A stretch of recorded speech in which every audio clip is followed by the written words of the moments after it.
Hello. I think we're getting the transition right. Hello, everyone. Welcome. Let's see.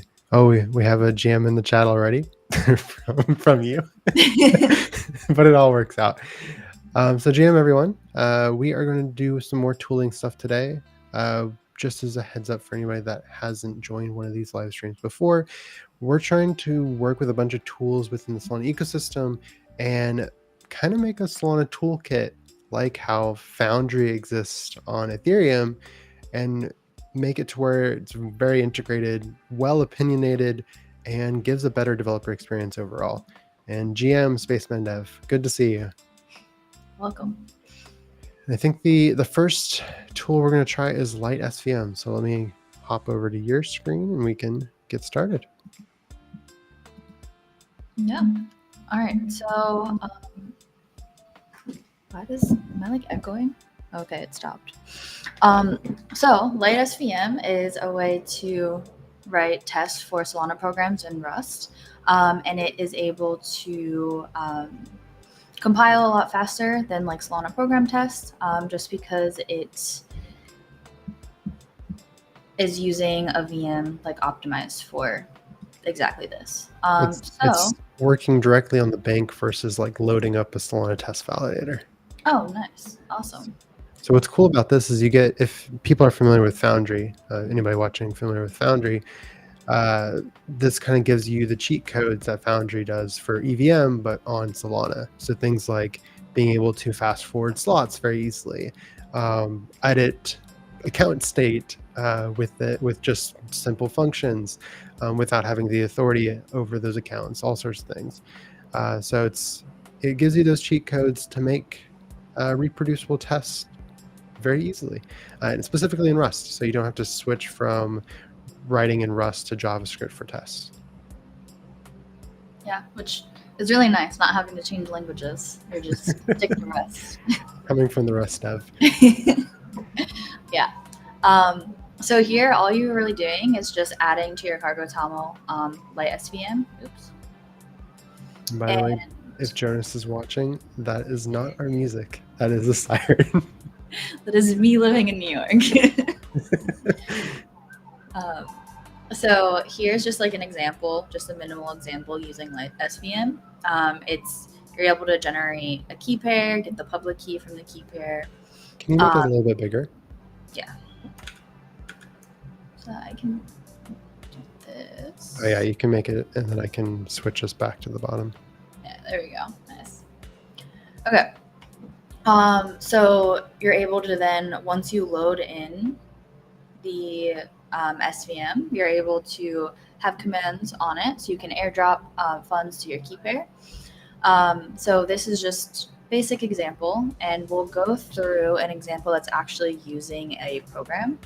So here there's a counter program that is written, and this is written in native Rust. So you have like your process instruction, and then within the process instruction, you have a match statement that is either incrementing the counter or that's the only instruction. So if not, you have an error. This is native. Yeah, that's okay. None of the examples in this repo are Anchor, which is why I was trying to write it for the CRUD app. Okay. But yeah, this is all native. Okay. But this is just a basic counter, so it has the logic to increment a counter. So once you have your librs, you build the program, and it generates your like .so file and the target. So target, deploy, and you have your counter here. So you want to be able to load this in to the test. So if I go to test and I go to counter, okay. So all you're doing when you're using LiteSVM, if you're using it for a program specifically, you want to be able to allow the Rust file to read your .so file that's in your repo. So you're going to just load it in here, the path, to tell it where to read the file and unwrap it. And then once you have that function, you can use it in the test. So all you're doing here is creating your SVM, loading in a key pair for the pair. You have the public the public key, which is the program ID that you have in your librs. And then you're just adding the program using the function that we generated up here and the program ID. And then all you're doing is having funds airdrop to your key pair so you can execute the transaction. And then you're able to just on the SVM call instructions that were loaded from the program that was deployed there. And that's pretty much it. So we can just do an example of this. So if I CD into... So I have a question. Yeah. So the set account's not actually an instruction on that. Is that actually an instruction within it, or is that just something separate altogether? What is set account? So this is part of the LiteSVM, and it's a way to set up, like initialize a new account without having to run the instruction to initialize it.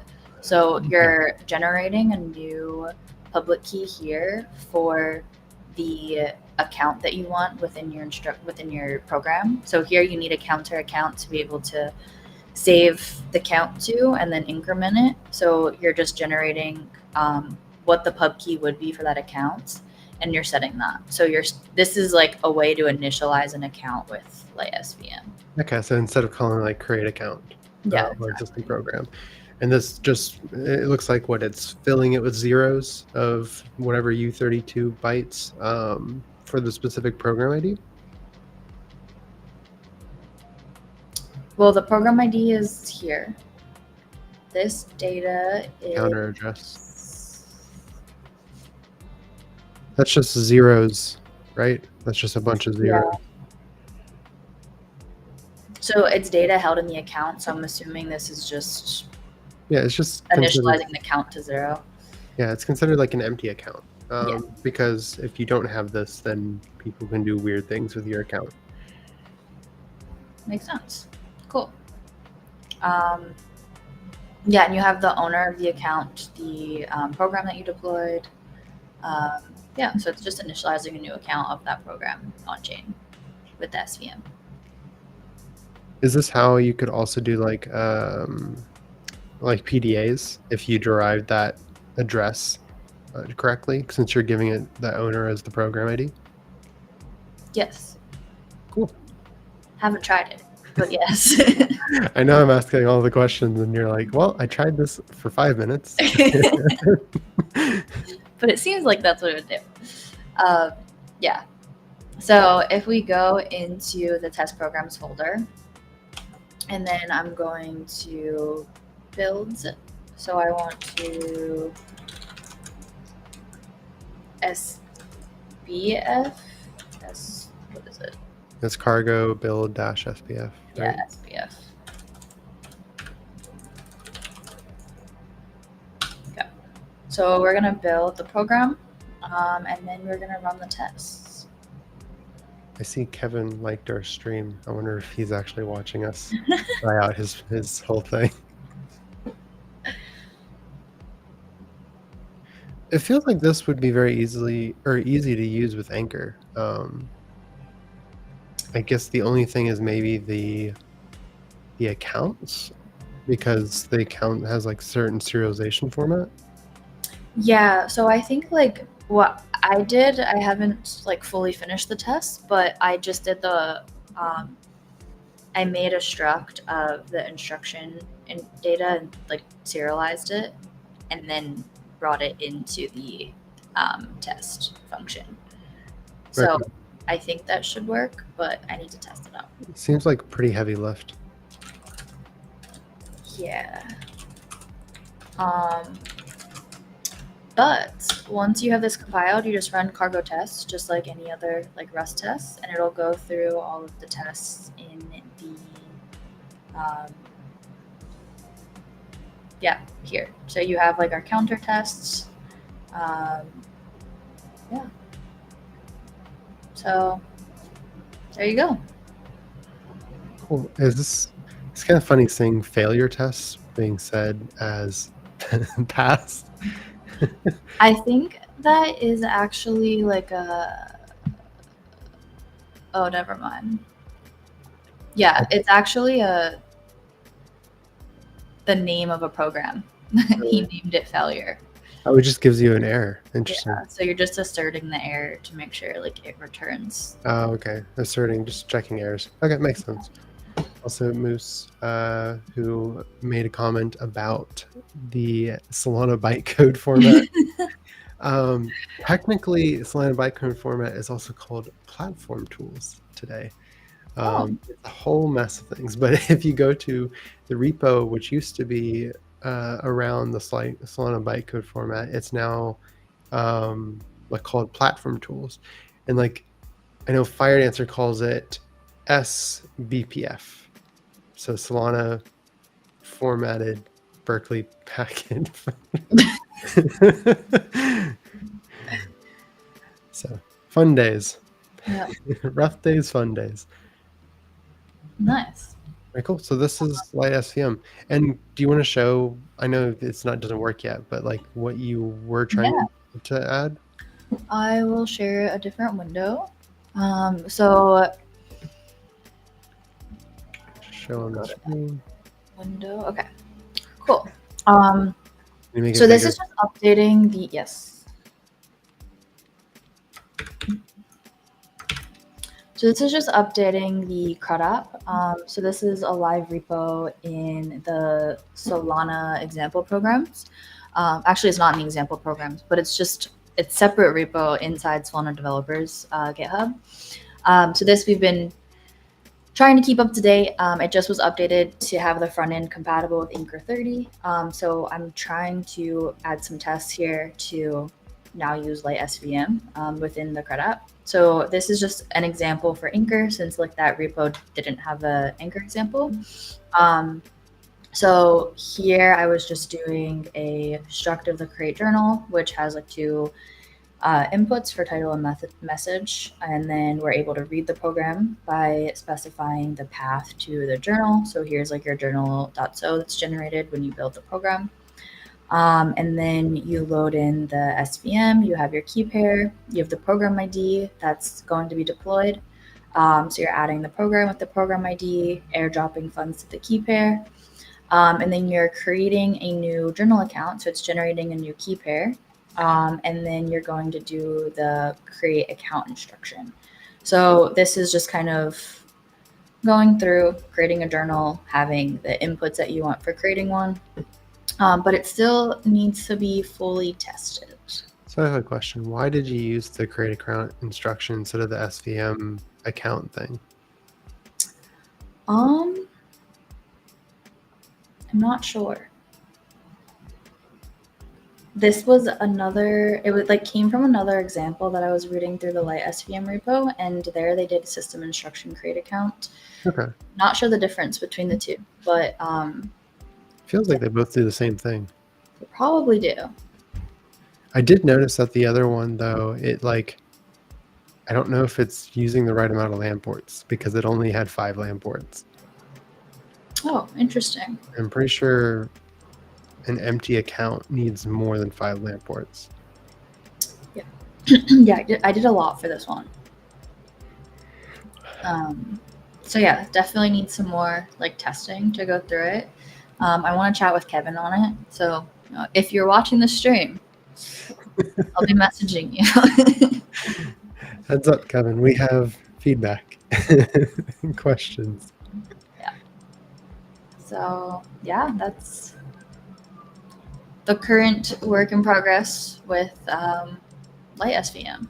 Okay, cool. Yeah, I think this is a really cool tool. I guess here's a question: Bankrun versus LiteSVM. Like, which one would you prefer? Well, Bankrun is written in TypeScript. So. I think LiteSVM comes with more stuff you can do, and it's lighter weight actually as well. Yeah, that would make sense. I think I remember Joe Caulfield when I sent him this. He was like, "This should have just been called like Bankrun Plus or Pro or something," because it's just so much. But it was better. I was like, "Okay, well that makes sense." Yeah. I mean, it says that it comes with an extensive configurability for those who want it in the README. Yeah. So we got to dive into what that is. Yeah, I think in a lot of people that were looking for doing like program testing with Rust, they want to use this. I know that Onzo was looking into just like using this fully instead of the program test crate that they use today. Yeah. Well, program test, at least from when I was like playing around with it, it's very difficult to use with Anchor because program test you need to specify like the processor and the entry points, where like in Anchor that's all kind of done under the hood with Right. the Anchor macros. So it's a little confusing. Where this you don't have to specify any of that information. Okay. Yeah, makes sense. Yeah. That makes it a little bit easier. Okay, cool. Do you want to hop on over to our next tool? Are we doing verify? Yeah, I can show the verify. Yeah. And then do you want to download the Trident in the background? Yeah. Wow. And we can try that out. All right, let me share my screen. Boom. All right, so we tried this yesterday. It didn't work, but that was because I didn't have an updated version locally. I've since updated it and ran it on one of my programs. So this is our favorite voting D app. Let me make it bigger for people. And we can see here, I ran, so we can actually, let's just run it real quick. All right, so here I am, I'm running it. One thing I noticed is that it's using a Docker image for Solana of 118.11. I was going to look at how it decides that because I believe I looked at the Docker hub and it had, okay, here we go. The Docker files doesn't exist. Look at this. This looks scary. Okay, so I think that's one update that we can make really, we could probably do it ourselves actually, very easily. I just don't know what this SHA means. Let's see, what does the SHA mean? I see he's updating the SHAs and I don't know what that means. Yeah, I'm not quite sure. We'll have to figure it out. Oh, he's doing something here. He's doing a bunch of, the generate Docker files, which has a bunch of different SHAs. I have to ask Jerry. But so the latest version is 118.11, which it still works.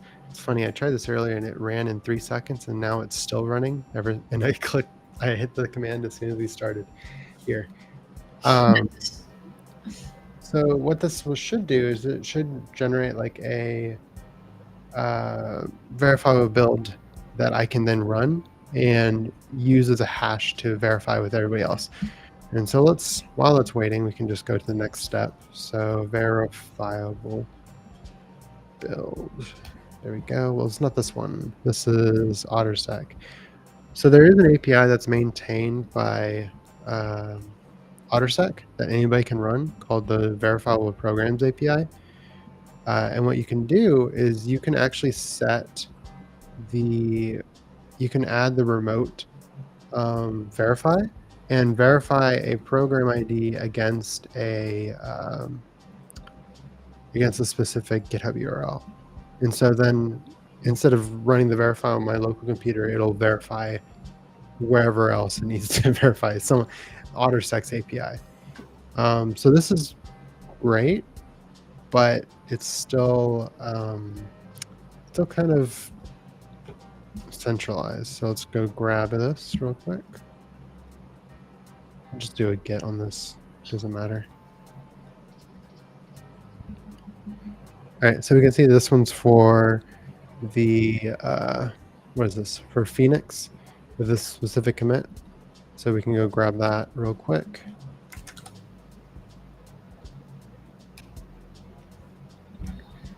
And so this is the commit where they literally are just changing a bug bounty. And this code will be the code that is displayed on Solana-FM. So if I go to Solana-FM, because Solana-FM uses OtterSec behind the scenes, it will actually display the code. And that is our goal with this. I really want to get like more adoption of this. So I wanted to get it into the tool suite, which is happening. It's just not immediately. But yeah, so you can see the code. You can see all the program code right here. This one, Phoenix, is written in native, so you can see it all right here. But it's a lot of code. It's better than not being able to see the code. So it's something I definitely want to get more people using. For anybody that is watching the stream, I think I've said this a few times. There is a way, so we have Auto-verify, which is an on-chain program. If anybody wants to make or add it to the CLI to where it interacts with this program for uploading the correct data, please do. I'd love to fund that. If no one comes up to me, I will either build it myself or go force someone to build it. It'll be fun. Let's see. Moose asking about Joe Caulfield and Nautilus. So I was just asking about Nautilus yesterday. Have you seen Nautilus, Bree? I haven't. Okay, let's go look at it. So Nautilus is another Solana program framework, but it's RIP. It's not in development anymore. So what it's supposed to be, it's a framework that that's like built around account state and like understanding that you can query. It's like trying to make Solana programs accounts like a SQL database. So you can see right here, there's like a table, right?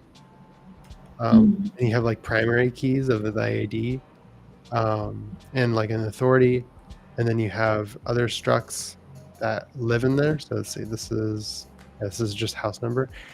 And the way that it kind of works is that you have those structs and you have a create on it. So you can create the account with all the right checks on it. And then if you want to do anything with it, well, these are all just creates. You can add different instructions off of those accounts to like do stuff. So like this one does a create, transfer land ports. Okay, so these are just land port transferring. That's not super useful. It also has IDL, so it's fun. It's a little. It's no longer in development. Is it? No. Does it work? Can we use it? I don't know if we can use it still. I think Joe Caulfield would love us to try it out, but he stopped developing it. Let's see what version of Solana program it's based off of. It's probably some very old version. Cargo. Well, that's already an old 115, which doesn't exist. I don't think. Yeah, 115 was the accidental version. 115 doesn't work. Has never been deployed to mainnet because it doesn't exist anymore. Cool. So yeah, I don't think you can build this anymore locally. But yeah, it's a cool little project. It's unfortunate that it doesn't exist anymore. Let's see.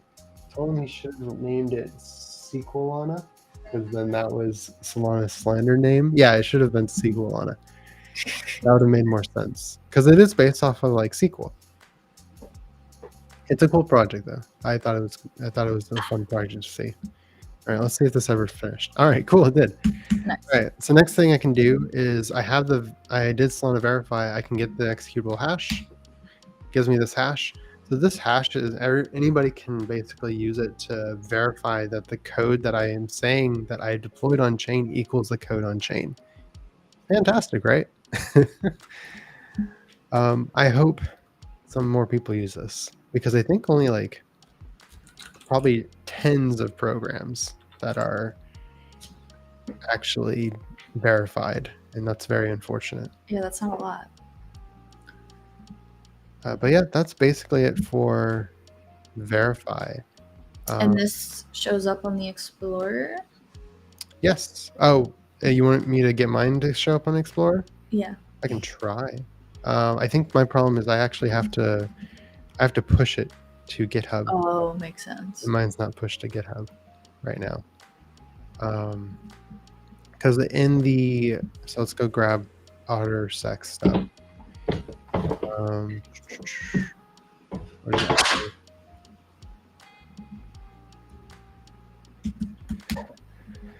Yeah, part of OtterSec is you have to submit it with your GitHub repository, and I don't have that on GitHub at this time.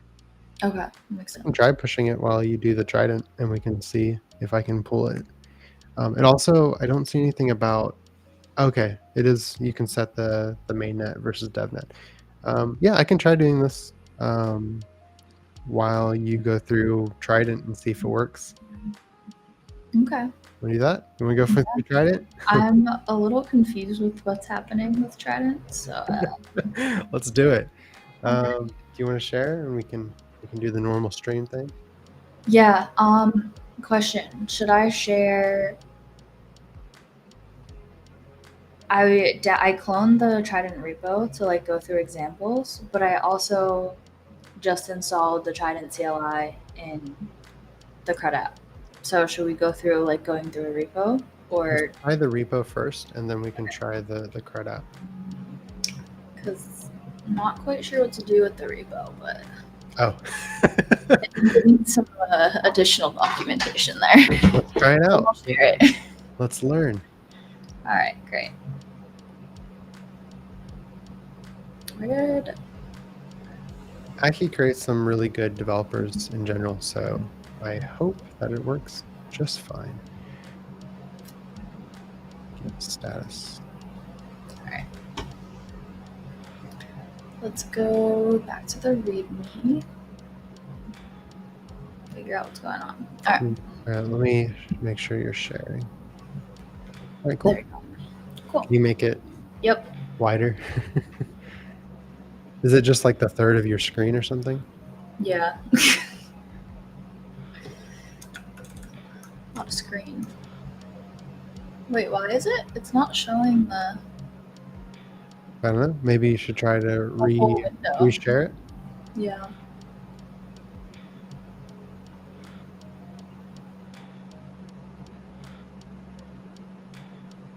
All right. Oh, it worked for a moment, and then it. Oh, nice. All right. How about now? Some small technical difficulties, everyone. There we go. Cool. So we have our prerequisites. We have all of this. And then you can install the Trident CLI. So all of that already happened. And then the features are automated test generation, dynamic data generation, custom instruction sequences, and invariant checks. And if you go through the repo, you have this go away. Okay. There's some example fuzz tests, and they're all for different programs. So you have like a Hello World fuzz test that was generated. And this is what the tests look like. It looks crazy. Yeah. So I think in the README, it has like a way to run the fuzz 0, and then that's what actually tells you what happens. Okay. Interesting.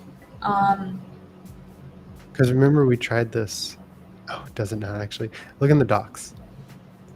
Yeah, when I clicked in docs, it just reiterates this feature section, and that's What it. did I do the other day then? Don't remember. Great. I thought it wasn't working. Like you generated the fuzz test, and then that's as far as we got. So it didn't work completely, but like it did something. Yeah, you made the fuzz test. Like you made this fuzz 0 folder in the voting app, and that's as far as we got. So here we go. Did you look at? Wait, these docs look a lot more in depth. Did you click on? Here, let me put it in the chat. It looks like the same. Yeah, it looks like the same link. Well, docs. Oh no, this is different. Oh no, this is Cool. much more in depth. Yeah. Nice. So should I share that too? Go for it. So it looks like what you do is you did the Trident init fuzz, right? Yep. And then I think, let's see what we have to do. What do we do next time? Or next? I forget. We had to like run it. And I remember it was like you had to run fuzz 0. And it was weird. Okay. Trident fuzz run fuzz _ 0. That's what you do. Nope. There we go. Oh, wrong window. I should not do this on my ultra wide. I have my ultra wide set at 1080p. So it looks weird, but it looks normal on the stream.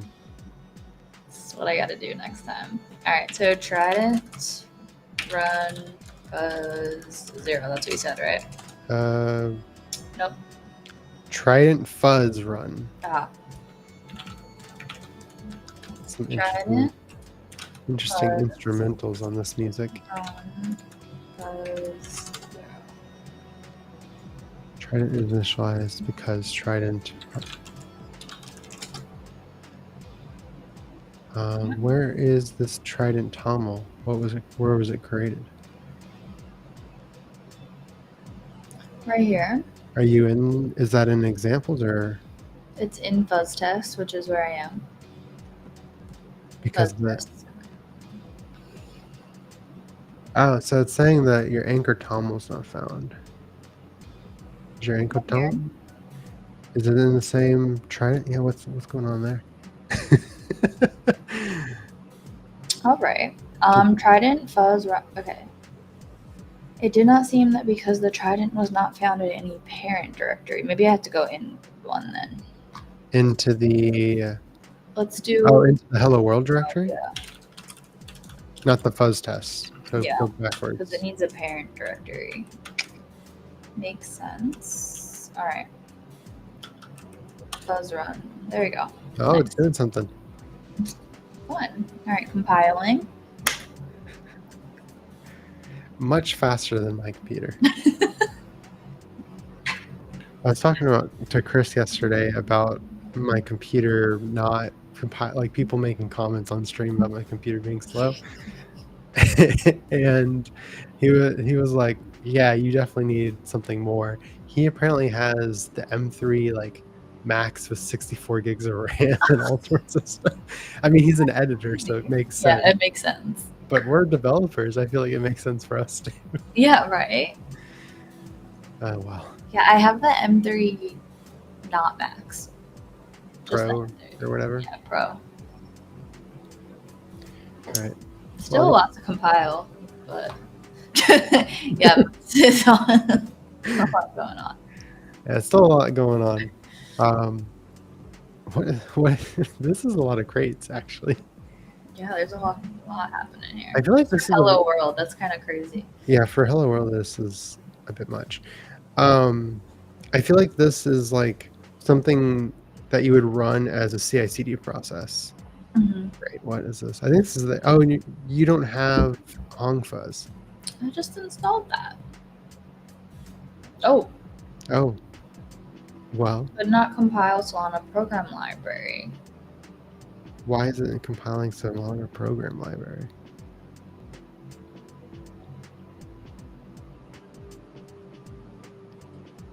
You have the wrong version. Oh, I'm one above. Are you one of? Okay, sure. Yeah, because this is running on 5.55 and it said mine's 5.56. It's weird. It's a patch version. Why does that matter? Yeah, right? We need to get in contact with this dev directly. Permission denied. Oh no. Nobody saw that. Someone's just gonna send you an error message to like kill your computer or something. No one will know. They'll know. Alright, there you go. Back to oh, What? it's a different error this time. Unsupported Mac OS version. Stop. It just says stop. Wonderful. What? Exited with an error. We could tell. We could Thanks. tell. So they're running this on like Linux or something then. a lot of linker errors. Wow. Well, we have some notes to give Trident team. It doesn't work on Mac OS. Interesting. This didn't happen for you, did it? I got an error, but I don't think it was this error. Interesting. Let me go see what that error was. I'm curious now. Trident. Here, you want to switch to me and we can run through Trident. Let's see. Share my screen. Boom. All right. Nice. So we'll go here. What was it? Trident. So Trident fuzz in it? Yes. No. A knit fuzz. Wonderful. One of those. No. But then it's Trident run fuzz. What is it? Trident run. This may take a while. Trident fuzz run, and it's a knit fuzz. We should probably. Trident fuzz run and Trident. Should be Trident fuzz and knit. Right? Yeah. There, we have even more notes to give this time. All right. Would be funny if it works on WSL. Just fine. Agreed. Well, Windows doesn't work on WSL very well, so looks like fuzz tests are already initialized. Well, thank you for taking forever to tell me that. Thanks. So Trident, was it fuzz run fuzz _0? Yep. And this is where you ran into your error too, right? Yep. All right. Well, here we go down the same compile path. How did I get the right? Did I get the wrong version of Hong Fuzz? I'm using an M1 as well, though. That's the thing. Was built for newer macOS version. What? Then being linked. What Mac OS version do you have? Checking. I have 12.0.1. I have 14.3.1. Oh well, you. Apparently, I don't update my Mac. Yo. You must be on the same update of when you got it. Okay, everybody, don't use 0 days on me, please. This it says it was built for version 14.4. And you're at what again? 14.3. Okay. Time So to I update. need to update. Really? So mine's going to say the wrong Mac OS version too then. Yeah, but was that the error you got before? I don't think so. I don't think so either. But we're going to find out. Have they pushed updates recently? Let me check their kit. No. Last commit was 1 month ago. Wonderful. Yeah, I think one thing. Oh, they even have Solana program 11820, which is the newest stuff. Yeah, I think what we're gonna do is like for this one, I think this is just like a CI/CD GitHub action. Yeah. Because you can literally just run init fuzz and be fine. Hung fuzz. Oh, there's 556. So I did have the right one, but here's all the errors. Oh boy, linker errors. 556. What? It just says didn't custom build command for 556. That was the right one, right? Or was I? No, it should be 555. So you have to install Can the you send me fuzz for the? 5.55. It doesn't. It's like they need to bump their dependencies. It didn't even tell me that error. At the top it did. Wait. Moving really fast. It just says failed to run, and then it gives a huge like core dump. Oh, that's weird. Crashes, uniquely crashes, hangs. Well, thank you. Wait, can you just run? Can you run hongfuzz -- version 0.5.55? Can you give me the command to install it? And then yes, happily. Okay. All right. I'm just curious, because that's what it prompted me to do, which is strange that it didn't tell you to do that. Yeah, it prompted you, but then for me, it was just like, yep, good luck, have fun, enjoy. Here's a different error. Version does not match. Wait, now I've changed it. The version of cargo HFudge. What? library dependency. What? Yeah, you need 5.56. Wait, what? And that's what I just. That's okay. So we got what? Very interesting. Let's see. ATP. You just need. Yeah, exactly. You just need to be clairvoyant, of course. That's something we don't want to happen. It works different per computer. Yeah. So here's some. Well, while we have 4 minutes left, we're going to do something fun, because that's obviously not going to work. Let's go. Let's try it. When did you pull this repo? Because I pulled mine today. I mean, yesterday. Oh, okay. But why would you be ahead? No idea. We just. I have no idea. Okay. Great. We're just gonna leave it up to Aki to solve.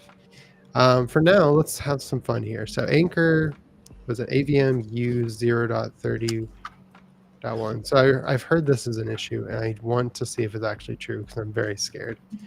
Init. Was it Anchor? Okay, Anchor init. Yeah. Error project. So, did you see the error that Jonas posted this morning? No. Okay, well, we're about to find out. So Anchor build. So there's apparently an issue right now with Anchor, with the base Anchor init project on 0.30.1, which is like red alert type of thing. Go fix it ASAP, because that's like the base project everybody runs, and it's also the version of Anchor that we just did our whole boot camp on, which is not great. Good.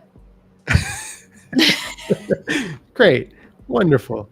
I mean, it's not released yet, so we can technically change like that word, but we'll find out. All right, we're just ready. More sirens. No, Jonas, this is not. I feel like they're louder than usual today. Your neighbors are under arrest. Probably. We'll change this to make it cinematic music. Let's see how it goes. While we wait for this code to compile. Oh, Jonas is here. He commented. Or where did he comment? Just on Twitter. He was talking about my command that said to stop. Stop. Just stop. This is not worth it. Just stop. Close your computer. Wonderful. I've always wanted to see these in action. Oh, so he was watching them for at least for a little bit. We appreciate you, Jonas. We got he needs to jump on the next one. I told him this morning, open invite. Well, kind of told him. So he said he'll eventually start jumping on. He wants to get through the Hello World stuff. That makes sense. For those that don't know, we're fixing Hello World. Or Jonas is. We're not. Yeah, we're watching. This is quite different music. I feel like we should have done this on my computer. Yeah. Probably. We can have the epic music. There we go. All right. So. All right. Anchor build now. All right. So that worked. Oh, wait. I thought there was an error. Yeah, this music's kind of a bit much. back to whatever we were at. So let's go grab that error then and see if it was actually an issue. Wait, Jonah said that installing Anchor is broken. Oh, installing it in general? Yeah. Okay. He said Acheron says to install lower Rust. Oh, I can't speak. Lower Rust version. Okay. So failed to install it. Is it a valid version? So this is the error right here. And here's a bunch of people running into there, which is hilarious. Oh, so AVM install 30.1 without locked flag. That's not not valid. But it's not a valid fix though. Like no one's gonna know how to do that. Yeah. So they're saying to install like this tag or use where's the lock though? There's no without the locked option to get the patch version of the time key. Great. Easiest fix. Oh, he's saying no. Looks like depends. Easiest fix to install without the locked option to get. So what is the option then? Or is this not actually a thing? Don't know. Installation. Because it just worked for me. Oh, because it's this guy right here. Yeah. Okay. All right. I think there's a way to fix it. Out the locked flag. Yeah, we could just update. We could just update the docs. This is a lot easier to do.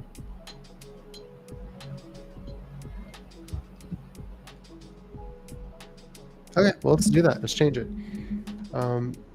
Hey, buddy, how are you doing? Hello, person. I don't know. Doing good. Doing great. Glad you joined us. It's our first commenter on Twitch. Oh.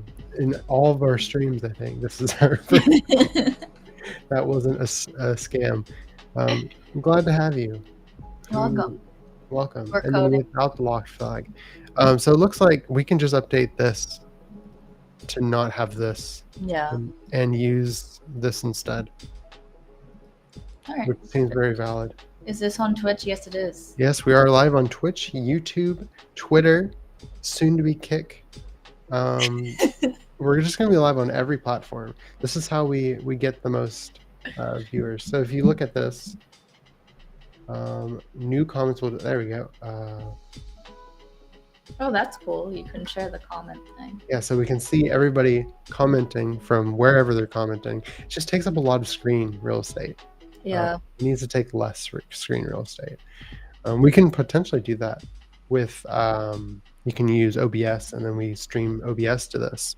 Doesn't OBS do like the transparent background where it like the comments go up the side? Yeah, you can do everything. Yeah, we are on Twitch. We can see Moose. Restream is cool. Yeah, Restream is really cool. And you can also see the lag. So those that type their comment and it takes forever to show up. Yeah.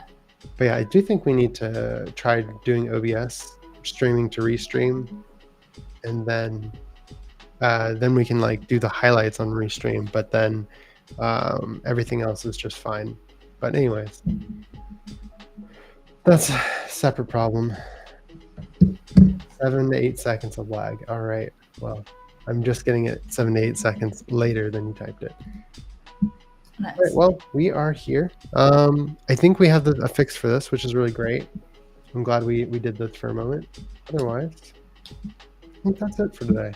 Cool. We have some issues to write down. And some updates. We have a lot of updates to make. All right, so this is what DevRel does. In the background, this is one of the many things we do. But yeah, so thank everyone for joining today.